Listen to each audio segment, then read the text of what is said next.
খলিলা। চিল্লায়ে বলেন সুবহানাল্লাহ।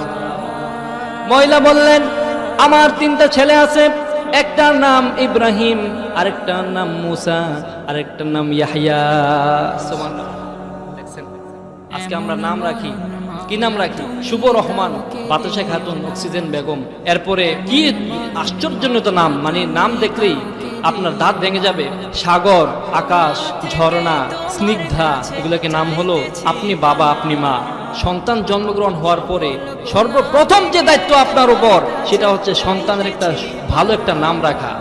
কারণ কিয়ামতের দিন এই নামের কারণে আপনি নাজাত পেয়ে যেতে পারেন।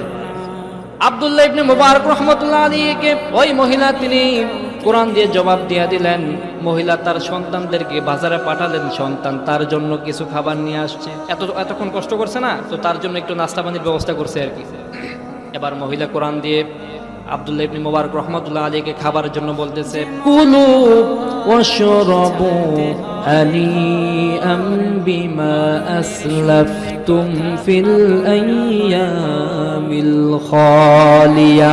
অতীতে আপনি আমার জন্য যে কষ্ট করেছেন, সেই কষ্টের কারণে আজকে আপনার জন্য কিছু হাদিয়া নিয়ে আসলাম, এইগুলা খান। সুবহানাল্লাহ।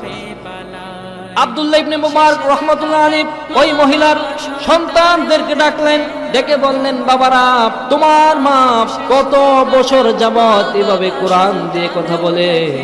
সন্তানগুলো কি জবাব দেয় দেখেন। বলে, মুহাদ্দিস সাহেব, আমার মা 1 বছর নয়, 2 বছর নয়, আমরা বুঝ হওয়ার পর থেকে দেখতেছি আমার মা প্রায় 40 বছর যাবত কোরআন দিয়ে কথা বলে।